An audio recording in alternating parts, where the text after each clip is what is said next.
아멘, 아멘. 우리가 계속해서 고린도 전서를 살펴보고 있습니다. 그렇죠? 고린도전서 8장, 9장, 10장을 통해서 뭘 이야기하고 있었죠? 복음으로 산다는 것이 무엇인가에 대한 이야기를 하고 있었습니다. 일상의 삶 가운데서, 매일매일의 삶 가운데서 복음으로 산다는 것은 어떤 삶이냐라는 것을 설명해 주고 있었던 거죠. 그리고 그 복음을 위해서 우리의 권리와 자유도 기꺼이 내려놓을 줄 아는 것, 그것이야말로 복음을 위해 사는 삶입니다 라고 지금 그렇게 이야기를 하고 있었던 것 여러분 다 알고 계시죠? 자, 그러면 이제 11장, 12장 넘어가면서 또 뭐에 대해서 이야기할까요? 사실은 계속해서 복음으로 사는 게 어떤 건지를 계속해서 이야기하고 있는 겁니다. 근데 8장, 9장, 10장은 일상에서 복음으로 산다는 게 어떤 의미인가, 어떻게 사는 게 복음대로 사는 건가 라는 걸 말씀해 주고 있는 반면에 이제 11장, 12장은 예배 가운데 교회 안에서 복음대로 산다는 게 어떤 것인가 라는 것을 우리에게 이야기를 해주고 있다라는 이야기예요. 이걸 딱 읽으면 여자가 머리 쓰고 예배 드리는 것 이렇게 우리가 들릴지 모르지만, 그리고 11장 뒤에 가면 주의 만찬에 대한 이야기가 나오니까 단순히 그런 이야기라고 생각될지 모르지만, 진짜 핵심적인 이야기는 예배 가운데 우리가 복음대로, 교회 안에서 우리가 복음대로 산다는 건 어떤 마음, 어떤 태도를 갖고 살아야 되는지를 지금 설명하고 있는 그런 본문의 내용이다라는 걸 우리가 알아야 된다는 이야기입니다. 그래서 성경의 모든 이야기는 결국은 뭐예요? 복음대로 사는 게 뭔지를 우리에게 설명해 주고 있는 거죠. 사실은요, 예수님 닮아간다는 건 뭘까? 이거를 설명해 주고 있는 게 성경이잖아요. 왜요? 하나님 말씀이 곧 예수님이니까, 하나님 말씀이 곧 하나님이니까 그분을 닮아가는 것, 그분을 쫓아가는 건 어떤 삶인가를 우리에게 끊임없이 가르쳐주고 있는 거라는 이야기입니다. 자, 오늘 본문을 그런데 이해하기 위해서는 정말 중요한 사전 지식이 있어야 됩니다. 그건 다른 게 아니고, 이 성경이 쓰였을 이 당시에 유대인들의 관습에 대해서 우리가 기본적으로 알고 있어야 됩니다. 게다가 이 성경이 쓰였을 당시에 헬라인들의 관습, 특별히 고린도 지역의 관습에 대해서 특별히 우리가 알고 있어야 된다는 이야기예요. 그래서 사실은 이 본문이 쓰여졌을 당시 고린도 성도들은 이 본문을 딱 받아들고 이게 무슨 이야기를 하고 있는지 금방 알아차렸다는 이야기예요. 그런데 사실은 오늘 우리가 본문을 읽었지만 우리는 이 말이 대체 뭔 이야기하고 있는지 잘 모르잖아요. 그러니까 여러분들이 모자를 하나도 안 쓰고 왔잖아요. 여자분들이요. 그렇죠? 여러분, 이 말씀을 이해하고 지금 모자를 안 쓰고 오신 거예요? 그런 거예요? 오늘 보니까 여자들은 반드시 모자를 쓰고 예배를 드리라고 그랬잖아요. 근데 무슨 배짱으로 자매님들은 오늘 모자를 안 쓰고 오신 겁니까? 모자를 안 쓰면 머리를 민 것 같이 수치스럽다고 그러잖아요. 그런데 우리는 뭔 배짱으로 오늘 이 자리에 아무렇지도 않게 나왔을까요? 오늘 본문의 내용을 이해하지 못하면 사실은 우리가 지금 하나님 말씀 다 어기고 있는 거잖아요. 그렇죠? 오늘 본문이 진짜 말하고 싶은 게 뭔지를 모르고 있으면 우리도 저 성당에 가는 사람들처럼 모자 다 써야 되잖아요. 그렇죠? 유대인들처럼 모자를 다 써야 됩니다. 근데 그러지 않고 여기 앉아있는데도 우리 아무 거리낌 없이, 아무 양심의 가책 없이, 아니 여기서 말하는 것처럼 부끄럽게 여기지 않고, 머리 긴 분들이야 부끄러움 여기지 않아도 되지만 머리 작게 자르신 분들은 사실 오늘 본문에 보면 부끄럽게 여기라 그랬잖아요. 머리 민 거나 머리 작게 자르는 거나 다 똑같다 그랬으니까. 그런데도 우리에게는 아무 부끄러움이나 양심의 거리낌이 없이 이 자리에 지금 기쁘게 나와서 예배하고 있잖아요. 그 이유가 뭐냐 이러냐. 그 이유가 오늘 본문을, 그래서 이런 사전 지식들이 우리에게 필요하다는 이야기죠. 자, 관습이라는 게 있습니다. 관습이 뭐예요? 무엇이 예의 바르고 정숙한가에 대한 이야기가 관습이죠. 그런데 이 관습이라는 건 시대마다, 문화마다 변합니다. 다르다는 이야기예요. 우리가 그것을 먼저 마음에 새기고 1세기 그 당시에 관습들을 접근해 가야 된다는 이야기죠. C.S. 루이스가 순전한 기독교라는 책에 이런 이야기를 합니다. 예의 범절이라는 것은 사회적 규범으로 주어진 사회 집단의 관습에 따라 신체는 어느 정도나 노출할 수 있으며, 대화는 어떤 주제에 한해 허용되는지, 또 단어는 어떤 것들을 쓸 수 있는지에 관한 것들입니다. 관습이라는 그런 거라는 이야기죠.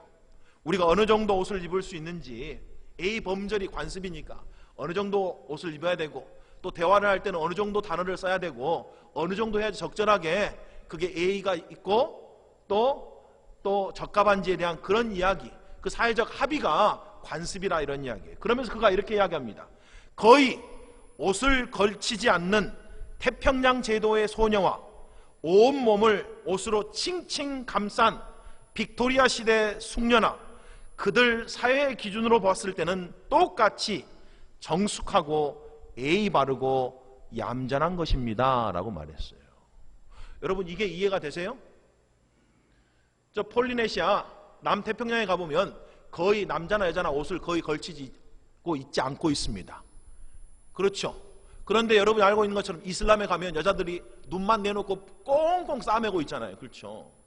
그리고 아프리카 어디 오지에 가도 남자나 여자나 거의 위에는 하나도 안 입고 밑에만 살짝 가리고 있잖아요. 그런데 그 사람들은 정숙한 거예요? 예의 바른 걸까요? 그럼요. 그 사람들은 정숙하고 예의 바른 거예요. 그 사회의 문화에서는 그게 정숙하고 예의 바른 겁니다. 그게 조금도 수치스럽거나 다른 사람을 눈살 찌푸리게 하는 그런 행동이 아니다 이런 이야기예요. 그런데 만약에 그런 행동을 우리나라에서 했다, 그럼 어떻게 됐을까요? 최근에 뉴스 보셨어요? 정말 민망한 뉴스가 하나 있었잖아요. 그렇죠? 남자가 티팬티 입고 돌아다니는 뉴스 안 보신 분도 계시나 보네요. 세상에 남자가 티팬티 입고 돌아다니는 뉴스가 있었습니다. 그런데도 처벌할 규정이 없대요. 그런데 온통 사람들이 눈살을 찌푸립니다. 왜요? 우리나라에서는 A 범절에 맞지 않다라고 생각하기 때문에 그래요. 그렇잖아요? 그런데 어쩌면 그런 모습은 아프리카 가면 적당할지도 모르죠. 그렇죠? 아프리카에 가끔씩 우리가 다큐를 보면 아프리카 남자 중에 그렇게 입고 다니는 사람이 있잖아요. 종종. 그런데 거기서는 전혀 눈살을 찌푸릴 만한 그런 행동이 아니다 이런 이야기예요. 그만큼 관습이라는 것은 문화에 따라서 그리고 시대에 따라서 변한다라는 걸 우리가 꼭 알고 이 문제를 접근해야 된다는 이야기예요. 그런 마음에 자세가 없으면 이 문제를 이해하기가 굉장히 어려워진다 이런 이야기예요. 그리고 만약 그런 게 우리 마음 가운데 없으면 오늘 자매님들은 다 모자를 쓰고 이 자리에 다 오시는 게 맞아요. 그렇죠? 근데 우리가 모자 안 쓰잖아요. 이 말씀을 곧이곧대로 안 듣잖아요. 왜 그래요? 이 말씀이 관습과 관련되어 있다라고 우리가 그렇게 여기고 있기 때문에 그렇습니다. 자, 한번 쭉 살펴보죠. 자, 그런데 옷을 걸치지 않는 그런 남태평양이나 아프리카 오지의 사람들에게 만약 우리가 복음을 전했다고 한번 가정을 해보십시오. 자, 복음을 전해서 그 마을 사람들이 다 구원을 받게 됐습니다. 그러면 이제 우리가 구원받은 그 사람들에게 이렇게 이야기해야 돼요. 당신들이 이제 그리스도 됐으니까 이제 옷을 좀 제대로 입었으면 좋겠습니다. 이렇게 전해야 되는 게 맞을까요? 왜요? 왜 그렇게 전하는 게 맞죠? 여러분, 선교할 때 우리가 조심해야 될 게 있대요. 다른 게 아니고 선교할 때 우리가 복음과 진리를 전하는 것과 우리의 문화를 전하는 거하고 잘 구별할 줄 알아야 된다는 이야기예요. 마찬가지로 우리 입장에서는 이런 거죠. 일단 이 복음이 서양 선교사님들을 통해 왔으니까 서양의 문화와 복음과 진리를 잘 구별할 줄 알아야 된다는 이야기예요. 그렇죠? 문화가 진리는 아니잖아요. 문화는 항상 유동적으로 변할 수 있다라고 우리가 믿는 사람들이니까 문화 자체가 진리가 아니라 이런 이야기예요. 그런데 그 안에서 우리가 문화인 것과 진짜 진리인 것을 잘 구별할 수 있는 분별력이 있어야 된다라는 이야기입니다. 그것을 항상 우리가 익혀가야 된다는 이야기예요. 그리고 우리가 누군가를 대할 때 이게 문화야? 아니면 이게 정말 진리야? 이걸 늘 유념하면서 상대방에게 이야기를 해야 된다. 잘못하면 내 문화를 그게 마치 맞는 것처럼 그 사람에게 강요할 수 있다 이런 이야기예요. 이게 다른 의미로 말하면 세대적인 차이도 마찬가지입니다. 여러분, 앞 세대가 갖고 있는 문화가 있고 그 다음에 어린 세대가 갖고 있는 문화가 있잖아요. 그래서 이게 세대별로 문화가 조금씩 틀립니다. 근데 윗세대의 문화는 옳고 아랫사람들의 문화는 틀린 건가요? 그런 건 아니죠. 혹시 그렇게 생각하시는 분 계세요? 그래서 너는 반드시 우리처럼 해야 돼. 혹시 이렇게 말했다가는 요즘 제일 젊은 사람들이 많이 하는 제일 싫어하는 말 있잖아요. 꼰대라는 말 있잖아요. 그렇죠? 그렇잖아요? 우리가 진리를 전해줘야 되지만, 올바른 것을 전해줘야 되지만, 내가 갖고 있었던 그 문화가 옳다라고 해서 그 문화를 강압적으로, 그렇죠, 우리 다음 세대에 너희들도 그렇게 해야 돼 라고 말할 수가 없다, 이런 이야기예요. 그래서 사실은 부모들이 자녀 키우기가 그렇게 어려운 거예요. 자녀 세대의 문화가 우리 세대의 문화하고 틀리거든요. 어떤 거는 자녀 세대의 문화인데 우리가 잘못 알고 마치 그건 내 세대에 맞는 것처럼 막 강요를 하니까 애들이 튕겨져 나가는 거죠. 그건 엄마 세대나 그런 거지, 그건 아빠 세대나 그런 거지, 지금은 안 그래요, 이렇게 이야기를 한다는 이야기예요. 진리는 영원 불변합니다. 여러분, 진리는 보편적입니다. 진리는 유럽이나 북미나 아시아나 모든 지역을 통틀어서 똑같이 적용돼야 됩니다. 그리고 똑같이 적용될 수가 있어요. 그게 진리인 거예요. 진리는 보편성이 있고 영원성이 있어야 됩니다. 그걸 가리켜서 진리라 그래요. 어제 옳았는데 오늘 틀렸다, 이건 진리가 아니에요. 진리는 어제도 옳고 오늘도 옳고 영원히 옳은 게 진리다라고 말하는 겁니다. 우리가 붙잡아야 되는 건 다른 게 아니고 진리를 붙잡는 거잖아요. 그렇죠? 그걸 알아야 된다는 이야기예요. 근데 문화는 시대마다 틀려지잖아요. 여러분, 오늘 보니까 한복 입고 오신 분이 한 분도 안 계시네요. 100년 전에는 여기 아마 다 한복 입고 오셨을 건데, 그렇죠? 100년 전에는 아마 남자들은 다 대부분 뭐 쓰고 왔을까요? 갓 쓰고 왔겠죠. 이상하네. 모자 쓰지 마라 그랬는데 왜 갓 쓰고 왔을까요? 100년 전에는 다. 그리고 갓 쓰고 예배 드렸을까요? 안 드렸을까요? 예배 드렸죠. 그리고 그게 아무런 거리낌이 없었습니다. 제가 인터넷 찾아보니까 구한 말에, 조선시대 말에 초창기 예배를 드렸던 그런 모습들, 사진들을 보니까 정말로 양반들은 다 갓 쓰고 예배 드렸더라고요. 갓 쓰고 예배 드렸어요. 갓을 벗는 걸 수치스럽게 여겼잖아요, 그 당시는요. 그러니까 당연히 갓 쓰고 예배 드린 게 맞았어요. 근데 왜 지금은 여러분 남자들 다 갓 안 쓰고 오셨어요? 왜 여자분들은 다 한복 안 입고 오셨습니까? 왜요? 문화가 바뀌었으니까요.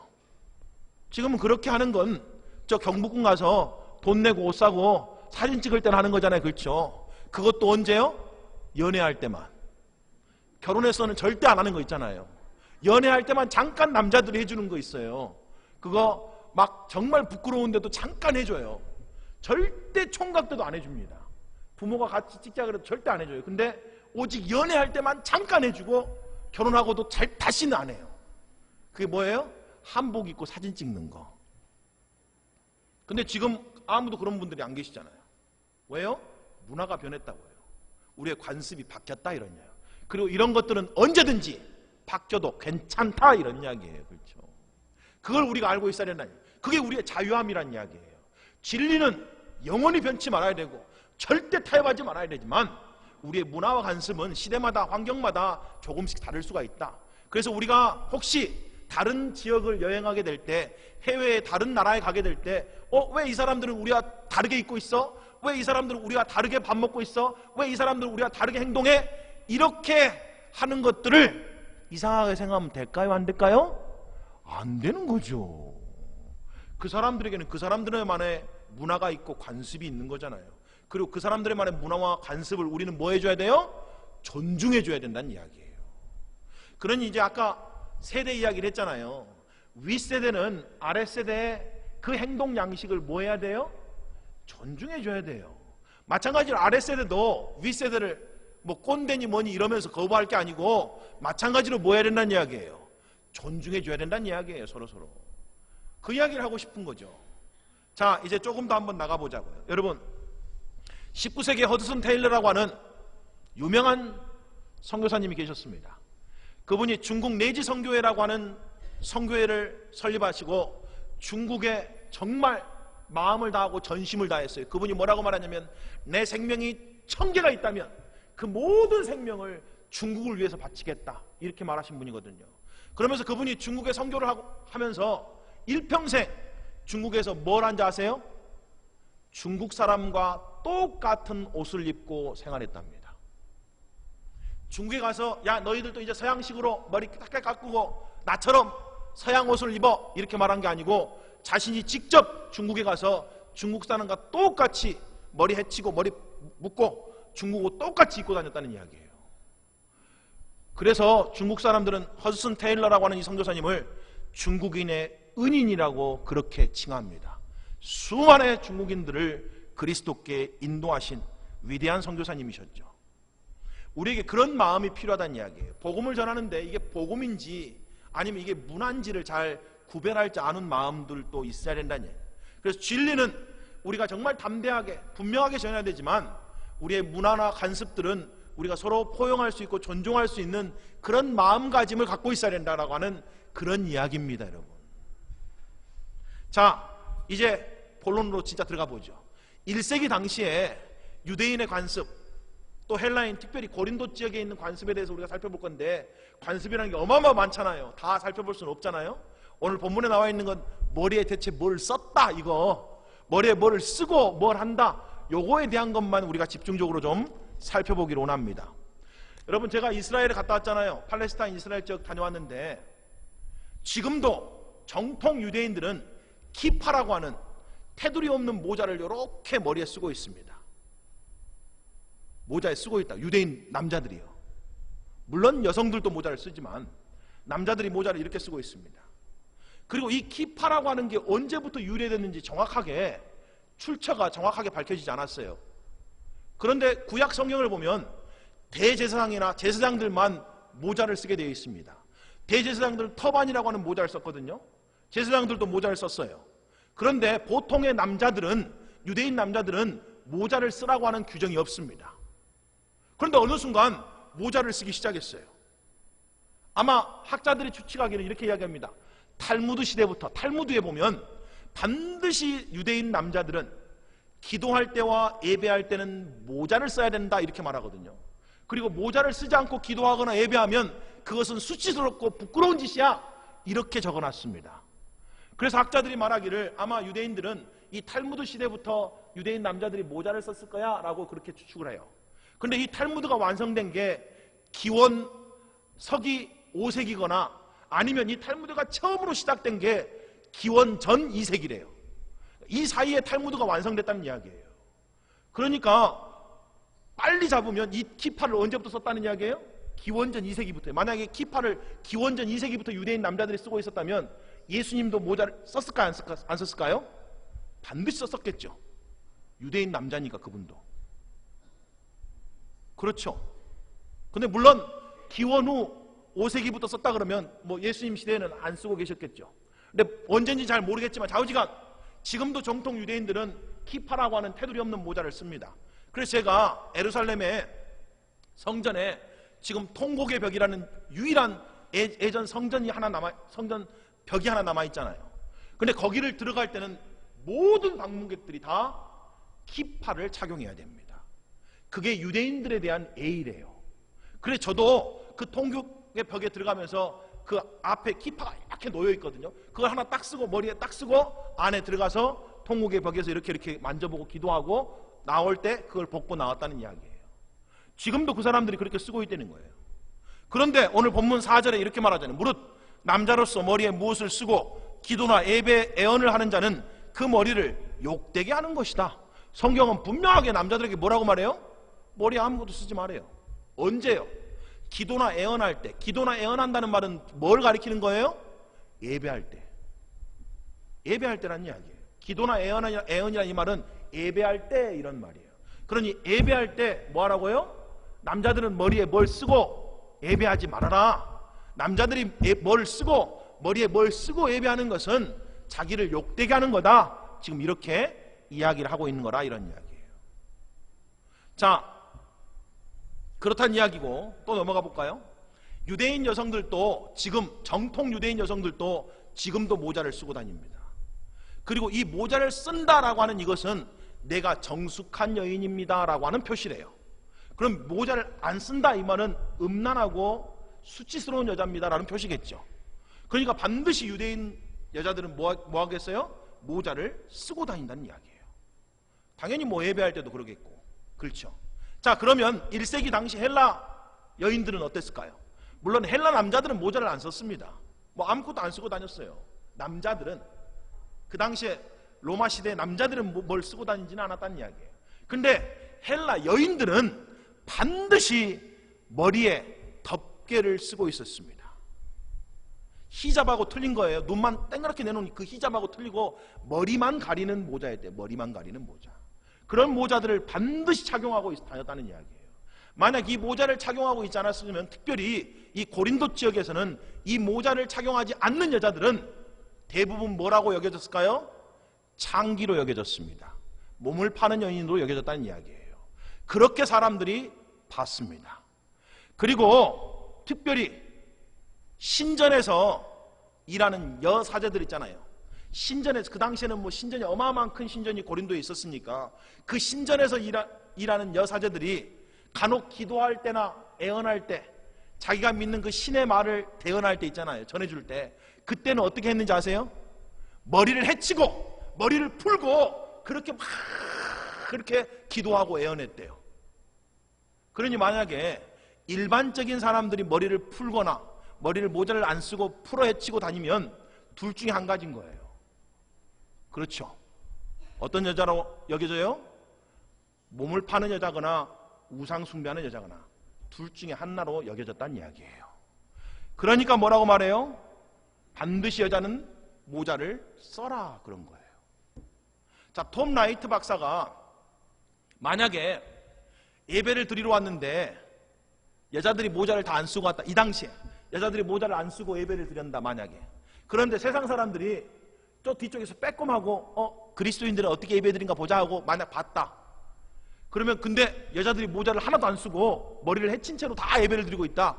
그러면 그때 당시에 세상 사람들이, 특별히 세상 남자들이 받았었던 인상, 그 충격이 어땠을까를 이렇게 표현했습니다. 한번 여러분 들어보십시오. 세상 사람들은 그리스도인의 모임에서 여자들이 머리를 풀어 늘어뜨린 것을 보았다면, 그랬다면 현대 서구에서 누가 교회 안에 들여다보다가 여자들이 모두 비키니를 입고 예배하고 있는 것처럼 여겼을 거다.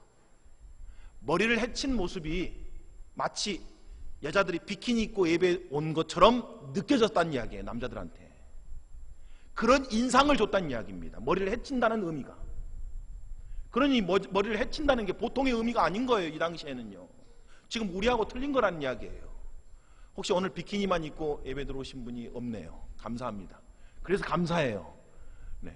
머리를 헤치지 않고 오셨으니까 감사하잖아요. 비키니만 입고 안 오셨으니 얼마나 감사합니까? 그런 의미로 받아들였기 때문에 여자들에게는 뭐라고 말한 거예요? 5절에 무릇 여자로서 머리에 쓴 것을 벗고 기도나 예배를 하는 자는 그 머리를 욕되게 하는 것이니 이는 머리를 민 것과 다름이 없음이라 라고 되어 있다는 거예요. 그게 부끄러운 일이기 때문에, 그게 그 당시에는 A범죄를 어긋나는 거기 때문에, 그게 마치 비키니 입고 예배에 오는 것과 똑같은 거기 때문에 그러지 말라, 이런 이야기예요. 그래서 그냥 여자들은 뭐 하라고요? 모자 쓰고 예배하라는 이야기예요. 이해가 되시죠? 지금 그 이야기를 하고 있는 거예요. 근데 여기서 진짜 중요하게 넘어가야 될 게 있어요. 뭔지 아세요?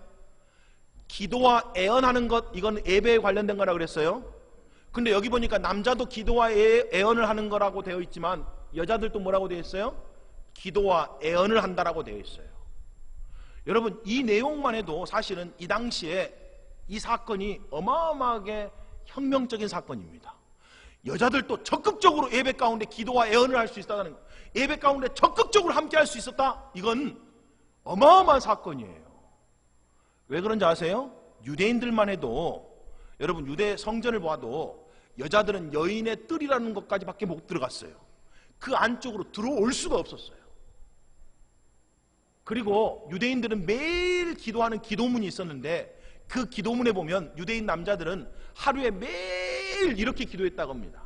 하나님, 저를 여자로, 종으로, 이방인으로 태어나지 않게 하셔서 너무 감사해요, 이런 기도를 매일 드렸다 그러잖아요. 그런데 여자가 남자와 똑같이 예배 가운데 함께 기도하고 함께 애언할 수 있었다는 것은 완전한 혁명이라, 이런 이야기예요. 누구 때문에 가능했을까요? 예수님 때문에요. 예수님 때문에 가능하다는 이야기예요. 그리스도 예수 안에서 남자나 여자나 차별이 없게 되었잖아요. 갈라디아서 3장 28절에 보니까 너희는 유대인이나 헬라인이나 종이나 자유인이나 남자나 여자나 다 그리스도 예수 안에서 하나다라고 말해요. 전에 유대인들은 이방인들과 절대 함께하지 않았습니다. 그런데 이제 그리스도 예수 안에서 유대인들도 헬라인과 함께 예배한 거죠. 자유인들은 전에 종들과 절대 함께하지 않았어요. 그런데 복음 안에서 그리스도 예수 안에서 자유인과 종이 함께 예배하게 됐다고요. 전에는 남자와 여자와 절대 함께하지 않았다고요. 우리 조선시대도 마찬가지였지만 밥도 따로 먹었잖아요. 마찬가지로 예전에 이 당시에 헬라 문화도 똑같았습니다. 유대인들도 말할 것도 없이요. 그런데 복음 안에서 남자와 여자가 차별이 없이 하나가 되어서 함께 뭐하게 됐다고요? 예배하게 되었다는 이야기예요. 오늘 본문이 이렇게 말하잖아요. 11절 12절에 그러나 주 안에서 남자 없이 여자만 있지 않고 여자 없이 남자만 있지 아니하니라. 이는 여자가 남자에게서 난 것 같이 남자도 여자로 말미암아 났음이라. 그리고 모든 것은 하나님에게서 났느니라. 남자 없이 여자 없고 여자 없이 남자 없다 이런 이야기예요. 그리고 차별이 없다. 남자나 여자나 모두 다 하나님으로부터 났다 이렇게 말하는 거잖아요. 그렇죠? 우리는 차별이 없습니다. 물론 역할이 틀릴 수는 있죠. 남자의 역할, 여성의 역할이 틀릴 수는 있어요. 하지만 우리가 지위나 가치로 있어서는 전혀 차이가 없다 이런 거예요. 그리고 우리는 이제 남자든 여자든 상관없이 예배 가운데 기꺼이 함께 마음껏 뭐 할 수 있다고요? 예배 드릴 수 있다 이런 이야기예요. 그러니까 여자라고 찬송을 조그만하게 하지 마십시오. 물론 그런 분도 안 계시겠지만 남자들이 훨씬 찬송을 작게 할지 모르겠습니다만은 그런 분도 안 계시잖아요. 그렇죠? 여러분도 적극적으로 찬송하시란 이야기예요. 예배 드리시란 이야기입니다. 그게 예수 그리스도 안에서 주어진, 여러분들에게 주어진 사실은 특권이고 자유고 은총이에요. 전의 시대에는 꿈도 못 꿨을 것을 그리스도 안에서 지금 주어진 거잖아요. 그러니 얼마나 감사해야 되겠냐는 이야기예요. 자, 그걸 먼저 우리가 알고 하자고요. 자, 그럼에도 불구하고 남자는 왜 머리에 아무것도 쓰지 말고 여자는 머리에 뭐를 가리겠냐고요. 아마 헬라인 남자들 중에, 자, 고린도 교회 안에는 이제 교회 안으로 들어옵니다. 교회 안에는 거기는 유대인 그리스도인들도 있고 헬라인 그리스도인들도 있을 거 아니에요. 만약 유대인 그리스도인들이 키파를 쓰는 게 오래전부터 쓰는 거였다면 아마 뭘 쓰고 예배를 드리러 왔을 거라고요. 유대인들은 절대 그걸 버릴 수가 없는 거니까. 그러면서 어쩌면 헬라인 그리스도인들 눈에 보기에는 뭘 쓰고 하는 게 너무 멋있게 보이지 않아요? 그렇죠? 그렇게 안 보여요? 여러분 교회에도 목사님들이 이렇게 막 카라하고 뭐 가운이 뭐 멋있게 보이지 않아요? 안 멋있게 보이나요? 뭐 우리는 안 멋있게 보일 수 있죠. 뭔가 좀 그럴듯하게 보이잖아요. 뭔가 막 제사장 같고 뭔가 막 특별하게 보이는 그런 게 있지 않아요? 그래서 아마 헬라인 그리스도인들이 그거 막 쓰고 싶었을지 모르죠. 그리고 어쩌면 거짓 교사들이 야 구원만 받으면 단자니 전통도 지켜야지 율법도 지켜야 되는 것이지 구원만 받으면 다가 아니야. 구원이 완전해지려고 하면 네가 율법도 잘 지켜야 된다? 이렇게 이야기하지 않았을까요? 그래서 오고 막 쓰고 싶은 사람이 있었을 거라 이런 이야기예요. 그런데 그러지 말라는 이야기예요. 사도행전 15장에 보니까 예루살렘에서 총회가 열렸습니다. 그런데 그 중에 바리새인파 그리스도인들 중에 어떤 사람들이 일어나서 이렇게 말해요. 우리 이방인 그리스도인들에게 믿음으로 구원받는 것만 전하면 되겠습니까? 그들로 모세 율법도 좀 지키게 합시다. 그들로 좀 우리처럼 할례도 받게 합시다. 이렇게 이야기한 사람들이 있었던 거예요. 그러자 사도행전 15장 10절 11절에 베드로가 일어나서 이렇게 말합니다. 그런데 지금 너희가 어찌하여 하나님을 시험하여 우리 조상과 우리도 능히 매지 못하던 멍에를 제자들의 목에 두려느냐. 그러나 우리는 그들이 우리와 동일하게 주 예수의 은혜로 구원받는 줄을 믿노라. 구원은 오직 은혜로만 받습니다. 구원받기 위해서는 다른 어떤 것도 더해져서는 안 된다 이런 이야기예요. 구원받기 위해서는 우리의 행위, 우리의 순종이 어떤 것도 더해져서는 안 된다고요. 구원은 오직 은혜로만 주어집니다. 우리가 은혜로 구원 받았기 때문에 이제는 하나님의 자녀답게 하나님께 순종하며 사는 것이지 구원 받으려고 순종하며 사는 게 아닌 거예요. 구원 받기 위해서는 오직 은혜밖에 없습니다. 키파 이런 거 안 써도 된다는 남자가요. 지금 그런 이야기인 거죠. 자, 3절에 이렇게 되어 있죠. 그러나 나는 너희가 알기를 원하노니 각 남자의 머리는 그리스도요 여자의 머리는 남자요 그리스도의 머리는 하나님이시다 라고 되어 있어요. 여러분, 유대인 남자들이 키파를 쓴 이유가 있습니다. 이 키파가 상징적인 표현이래요. 나는 속죄가 덧입혀져 있습니다. 나는 죄사함 받은 사람이에요. 이 표시가 키파였다는 거예요.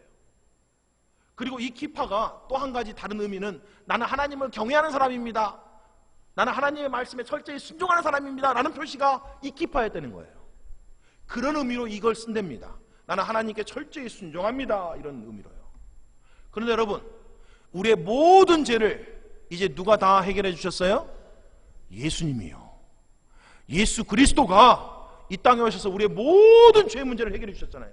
그리고 그분이 이제 우리의 만왕의 왕이고 왕 중에 왕 되셨잖아요. 그래서 우리는 누구를 순종해요? 예수님 순종하는 사람들입니다. 그래서 우리의 이름이 그리스도인들인 거잖아요. 그래서 이젠 더 이상 키파 안 써도 된다는 이야기예요.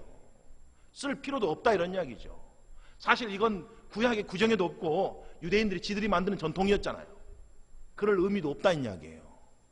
자, 물론 모자를 쓰냐 안 쓰냐의 의미가 아니라는 건 여러분 분명히 아셨으면 좋겠어요. 모자를 쓰면 맞고 안 쓰면 틀리다, 뭐 지금 이런 이야기를 하고자 하는 게 아니라는 거 여러분이 분명하게 알고 계셨으면 좋겠습니다. 근데 핵심은 뭐예요? 내가 누구로부터 구원받았고 이제 내가 누구의 권세 아래 있고 내가 이제 누구께 순종하는가는 우리 마음판에 새겨져야 된다는 이야기예요. 예수의 보혈이 나의 모든 죄를 깨끗하게 하셨습니다. 예수가 나의 이제는 만왕의 왕이고 만죄주고 그분이 나의 하나님입니다. 나는 그의 말씀에 순종하는 사람입니다 라고 하는 마음으로 살아야 된다는 이야기예요. 그걸 놓치면 이걸 뭐 쓰냐 안 쓰냐보다 더 어마어마한 걸 놓치고 있는 거죠. 자, 여자들은요, 아까 이미 이야기했지만 유대인의 관점에서는 여자들이 모자를 쓰지 않는 것은 수치스러운 일이라고 말했습니다. 게다가 초기 이 1세기 유대인들에게 있어서 여자가 모자를 안 쓰면 이혼 사유가 됐대요. 남편의 영광을 더럽힌 거예요. 왜요? 스스로를 수치스럽게 해서 남편의 영광을 더럽힌 것과 똑같이 여겼기 때문에 이혼을 할 수 있는 사유가 됐답니다. 그러니까 여자들도 뭐 하는 거예요? 모자를 쓴 거예요. 당연히 헬라인 여인들은 뭐예요? 정숙하지 못하고 음란한 여인으로 비춰졌잖아요. 그렇죠? 그래서 당연히 모자를 써라 이런 이야기예요. 여성이 머리를 노출시키고 예배드린 것은 어떤 남자들의 눈에는 마치 비키니를 입고 내 옆에 앉아있는 것과 똑같이 여겨진다는 이야기예요. 그러면 여러분, 예배가 제대로 드려질까요? 한번 오늘 여기에 비키니 입고 누가 왔다고 한번 생각해 보세요. 그럼 나는 아무 문제 없이 그래도 나는 예배에만 집중하겠습니다. 물론 우리가 그래야 되죠. 근데 그게 얼마나 힘들까요? 남자들뿐만 아니라 여자들도 안 그러겠어요? 뭐 비키니 입고 여기 왔나? 똑같은 마음 다 들지 않겠나요? 그러면 온전히 예배에 집중이 되겠냐 이런 이야기예요. 안 될 거 아니냐고요. 그러니까 여자들에게 뭐 하란 거라고요? 모자 써라 그런 거예요. 뭐 하라고요? 모두가 다 예배에 집중해라 이런 이야기예요. 예배를 예배까지 드리기 위해서 우리가 뭐 하라는 이야기예요? 정숙하고 예의 바르게 예배드리라 이런 이야기 한마디로 말하면요. 오늘 핵심의 내용이 그겁니다. 게다가 사도 바울은 고린도에 18개월 있었잖아요. 1년 반 동안. 그러면서 이미 이런 이야기들을 다 가르쳐줬어요. 오늘 2절에 이렇게 되어 있습니다. 너희가 모든 일을 이래 나를 기억하고 또 내가 너희에게 전해준 대로 그 전통을 너희가 지킴으로 너희를 칭찬한다. 그건 예전에 다 가르쳐줬고 대부분의 고린도 교회 성도들은 그대로 다 따르고 있었다는 이야기예요. 그런데 그 중에 어떤 남자들은 모자 쓰고 싶었고 어떤 여자들은 모자 벗고 싶었던 거예요. 모자 머리 헤치고 나도 저 여사제처럼 여사제가 저 신전에 올라갔던 여사제가 머리 탁 헤치고 기도하고 애원하는데 너무 멋있는 거예요. 그래서 나도 모자 벗고 머리 탁 풀고, 그렇죠? 그렇게 좀 예배드리고 싶은데 이런 여자들이 있었다는 이야기죠. 그리고 과감하게 어떤 남자나 여자들은 그렇게 했다는 이야기예요. 그러면서 뭐라고 말했을까요? 야, 우리가 예수 안에서 뭐 이런 자유도 없어요? 아니, 예수님 앞에서 우리가 모자를 쓰고 말고 이게 무슨 상관입니까? 이게 뭐 이제 아무 의미도 없잖아요. 그러니 뭐 모자를 쓰든지 말든지 그게 무슨 상관이냐고요? 맞는 말이에요. 그러면서 머리를 풀어 헤쳤다 이런 이야기예요. 그러면서 뭐 한 거예요? 서로 논쟁하기 시작한 거죠. 오늘 16절에 이렇게 돼 있어요. 논쟁하려는 생각을 가진 자가 있을지라도. 논쟁하려는 생각을 가진 사람이 고린도 교회에 있었다 없었다? 있었다. 그러니까 논쟁하려는 생각을 가진 사람이 있을지라도 이런 거잖아요. 있으니까 이 본문이 나온 거 아니에요. 우리에게나 하나님에게나 모든 교회에게는 이런 관례가 없느니라. 어떤 관례가 없어요? 무질서하고 무례하고 예의를 차리지 않는 모습으로 나와서 다른 사람의 예배를 방해하는 모습으로 예배를 드려서는 안 된다 이런 이야기예요. 아무리 여러분에게 자유가 있고 권리가 있어도 우리가 함께 예배드리는 자리에서 다른 사람이 예배드리는 걸 방해하고 다른 사람이 예배에 집중하지 못하게 우리가 그렇게 예배를 드려서는 안 된다 이런 이야기예요. 그래서 예배 가운데 복음으로 예배드린다는 것은 나만 예배드리는 게 아니고 나도 예배드릴 뿐만 아니라 내 옆에 있는 사람들도 뭐하게 만들어줘야 되는 거예요? 예배드릴 수 있도록 도와줘야 된다는 이야기예요. 지금 그 이야기하고 있는 겁니다. 자, 분명한 것은 이 데이비드 프라이드 박사가 고린도전서 강해에서 이런 이야기를 합니다. 오늘 이 본문의 결론적으로 그가 이렇게 이야기해요. 너희의 예배에서 모든 상식과 품위가 명령하는 것을 조롱하지 말라. 예배가 그리스도 중심적이고 하나님을 영광스럽게 하는 것이 되도록 해라. 상식과 품위를 어기면 다른 사람들이 예배드리기가 어려워진다는 이야기예요. 그렇죠? 그러니까 예배를 드릴 때는 너희 시대와 너희 문화에 맞는 상식과 품위선 안에서 단정하고 품위 있고 정숙하게 예배드리라 이런 이야기예요. 사실은요. 그 이야기를 하고 싶어서 모자 쓴 애 만에 이 이야기를 하고 있는 거란 이야기예요. 그리고 이 핵심적인 이 원리는 1세기 이때도 적용돼야 되지만 지금도 똑같이 적용돼야 된다는 이야기입니다. 자, 한번 볼까요? 로마서 16장 16절에 이런 이야기가 있어요. 너희가 거룩하게 입맞춤으로 서로 무난하라. 혹시 오늘 교회 들어오면 서로 입맞춤 하신 분 계세요? 왜 안 하셨어요? 하라 그랬는데. 왜 안 하셨냐고요? 남자들끼리도 입맞춤 하라고 그랬는데 왜 안 합니까? 이게 남자 여자 이야기 아니에요. 남자들끼리도 해야 되는 거죠. 여자들끼리도 입맞추고요. 자, 고린도전서 16장 20절에도 이렇게 돼 있잖아요. 모든 형제도, 그러니까 형제들이 하는 거잖아요. 너희에게 무난하니 너희는 거룩하게 뭐 하래요? 형제끼리도 입맞춤으로 무난하라. 오늘 나가기 전에 나가면서 형제끼리 입맞춤으로 한번 무난 한번 해볼까요? 기겁하고 다음에 안 나올까요? 아니 성경에 있잖아요. 왜 안 하시냐고요? 왜 안 합니까? 이건 우리 시대의 문화가 아니잖아요. 이걸 똑같이 하진 않아요. 근데 이게 말하고 싶은 건 뭐예요? 형제 자매들끼리 서로 우애하고 사랑하라. 사랑으로 무난하라 이런 이야기예요. 근데 그 핵심적인 진리는 여전히 변함이 없는 거잖아요. 그러니까 우리가 예배 오기 전에 예배 들어오면 서로 인사할 때 우리가 사랑과 정말 우애로서 서로 뭐 해야 돼요? 서로 반갑게 인사해야 되는 거예요. 이걸 그렇게 적용해야 된다고요. 입맞춤으로 적용하는 게 아니고 그 안에 있는 진짜 가르침, 그 핵심적인 원리를 똑같이 적용해야 된다고요. 형제 자매를 일주일 만에 보니까 얼마나 반가워요. 그러니까 서로 반갑게 인사하고 사랑으로 인사하고 그걸 하라 이런 이야기예요.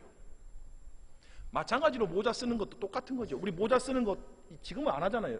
여성분들 아무도 안 하고 계시잖아요. 근데 어떤 모습으로 예배드리라는 이야기예요? 남자든 여자든 정숙하고 단정한 모습으로 예배드리라 이런 이야기예요. 그리고 내 예배 드리는 이 모습이 다른 사람에게 방해가 되지 않도록 해라 이런 이야기예요. 여러분 이걸 조금 더 가볼까요? 핸드폰 있잖아요. 휴대폰 우리가 조심해야 되죠. 예배 중에. 왜요? 그렇지 않으면 다른 사람의 예배에 방해되는 거잖아요. 그렇죠. 또 예배 중에 이리저리 막 옮겨 다니는 것, 다른 사람의 예배에 방해한다 그러면 우리가 최대한 정숙해야 되는 거 맞죠? 그렇죠? 또 예배 드릴 때 존다고 한번 생각해 보세요. 나만 좋으면 되는데 그걸 보고 있는 다른 사람이 혹시 시험 들고 혹시 마음에 거리낌이 있으면 예배가 집중이 될까요? 안 될 수 있잖아요. 그렇잖아요? 그러니까 사실은 우리가 나만 예배 드리는 게 아니고 복음이라는 것은 항상 우리 예수님의 마음은 항상 자기의 유익이나 자기의 만족을 구하는 삶이 아니잖아요. 항상 예수님은 누구를 향해 있어요? 다른 사람에게 있어요. 다른 사람에게 마음이. 그러니까 복음으로 산다는 것은, 내가 복음으로 예배드린다는 것은 이 자리에 나 혼자 예배드린다, 나만 예배드리면 돼, 이런 마음으로 앉아있으면 안 된다는 이야기예요. 내 옆에 있는 사람도 정말 예배 잘 드릴 수 있도록 내가 내 모습을 통해서 이 사람들도 하나님을 바라볼 수 있도록 내가 도와줘야 된다는 이야기예요. 그러니까 여러분, 내 모습이 어떤 모습일 때 옆에 사람들이 함께 더 하나님을 예배하고 싶을까요? 열정적으로 찬양할 때 있잖아요. 막 찬송할 때 막 찬양하면 옆에 사람도 야, 나도 저렇게 찬양해야지, 이런 마음 안 들겠어요? 하나님 앞에 기도할 때 진짜 간절히 기도하는 모습을 보면 와, 나도 저렇게 기도해야지, 이런 마음 안 들겠냐고요. 그렇죠? 그리고 하나님 말씀 앞에서 막 귀를 쫑긋 가고 막 나도 정말 저 말씀에 듣고 싶어, 아멘 아멘 하고 있으면 야, 나도 저런 모습으로 예배 드려야지, 이런 마음이 안 들겠냐, 이런 이야기예요. 그런 게 사실은 다른 사람에게 이미 예배가 예배대로 돕고 있는 거라, 이런 이야기예요. 지금 그 이야기를 하고 싶은 거예요. 이 본문이 우리 예배가 더욱 예배되었으면 좋겠습니다. 그러기 위해서 우리가 품이 있고, 그렇죠, 단정하고, 그리고 정말 마음을 다해서 예배하는 사람이 됩시다. 혹시 내 행동이 모자 쓰고 안 쓰고 아무것도 아니에요. 모자 쓸 수도 있고 안 쓸 수도 있는데 모자 쓰는 게 어떤 사람에게는 비키니 입는 것 같이 여겨진다면 이거 과감하게 좀 안 쓰면 안 돼요? 지금 그 이야기잖아요. 그거 좀 안 하면 안 돼요? 지금 그런 이야기예요. 내가 어떤 것들이 누군가에게 방해가 될 것 같으면 내가 그걸 조금 더 예배 중에는 조금 더 절제하고 자제하고 기꺼이 나의 권리와 나의 자유를 좀 내려놓고 하나님 앞에 집중하면 안 되겠습니까? 지금 그 이야기를 하고 싶은 거예요. 우리 일상에서도 복음을 위해 살기 위해서 내 자유와 권리를 잠깐 내려놓을 줄 아는 마음과 태도를 가지라 그랬잖아요. 마찬가지로 예배 가운데 들어와서도 마찬가지로 내가 그럴 수 있어요. 써도 되고 안 써도 되고 그럴 수 있잖아요. 그게 뭐 중요한 게 아니에요. 지금 여러분이 쓰고 와도 괜찮고 안 쓰고 와도 아무렇지도 않아요. 그렇다고 예배 못 드리는 거 아닙니다. 그런데 그런 것들이, 그런 일들이 누군가에게는 거리끼는 게 되고 누군가에게는 시험거리가 되고 누군가에게는 짜증스러운 것이 돼서 하나님께 예배를 집중하게 못하게 한다면 기꺼이 내려놓을지도 않은 그 마음을 우리가 갖자, 이런 이야기예요. 저나 여러분이나 그런 마음이 됐으면 좋겠습니다. 하나님 말씀을 알면 알수록 우리가 그 말씀을 갖고 누구를 정죄하거나 판단하거나 이렇게 하는 게 아니고 하나님 말씀을 알면 알수록 우리가 마음이 좀 넓어져야 되는 거잖아요. 그래, 그럴 수도 있지.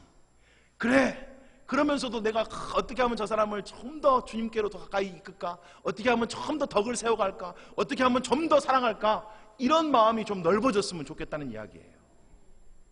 오늘 예배에서도 우리가 그런 마음으로 예배드리는 저와 여러분 되시기를 주님의 이름으로 축복합니다. 아멘. 우리 다 같이 함께 일어나셔서 찬송하시겠습니다.